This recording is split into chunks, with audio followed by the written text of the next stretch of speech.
حضرت بایزید بستامی کہتے ہیں کہ میں نے اپنی ماں کے آگے ہاتھ جوڑے، میں نے کہا امی تجھے راضی کروں یا رب کو راضی کروں؟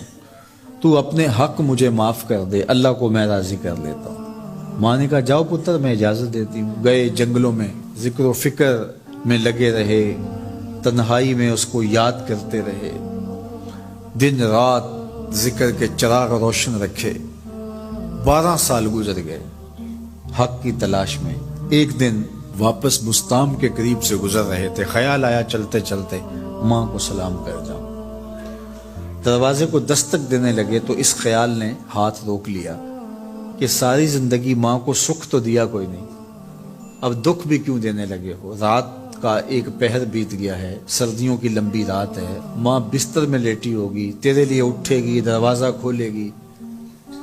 دروازے کے ساتھ ہی لگ کے بیٹھ گئے اور ساری رات کاٹ دی، اس خیال سے کہ ماں کو تکلیف نہ ہو۔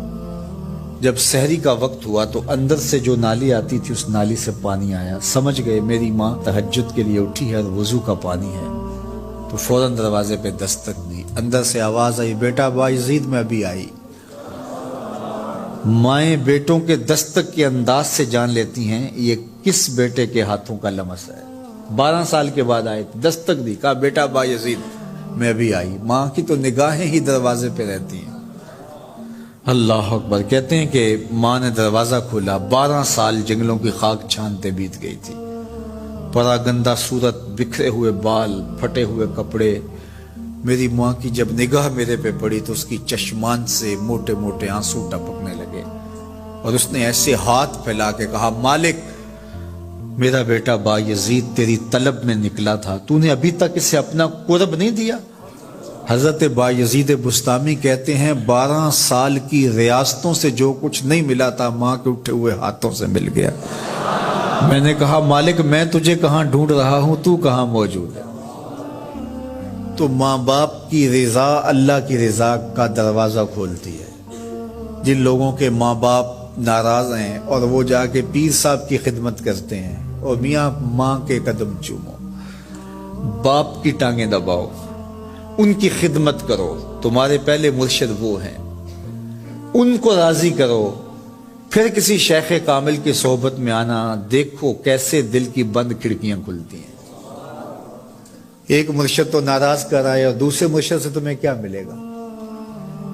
تو راستہ یہیں سے کھلے گا۔ والدین کو کبھی ناراض نہ کرو، والدین کو کبھی دکھ نہ دو، والدین کو کبھی تکلیف نہ پہنچاؤ، اور والدین کو بھی چاہیے کہ اپنی اولاد کو اپنا نافرمان نہ بنائے۔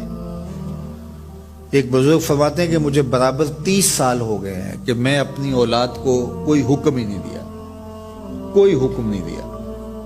کوئی چیز مجھے چاہیے بھی ہوتی ہے تو میں بصیغہ امر نہیں کہتا، بلکہ ایسے ہی بات کر رہی ہوں۔ پانی چاہیے تو یہ نہیں کہتا بیٹا پانی لے کر آؤ، میں ویسے کہتا ہوں پیاس لگی ہوئی ہے، تو اگر وہ سمجھ جائے اور وہ خود لے آئے تو اچھی بات ہے، لیکن اگر وہ نہ لائے تو میں نے اس کو حکم ہی نہیں دیا، امر ہی نہیں کیا، تو اس امر کی مخالفت ہی لازم نہیں آئے گی۔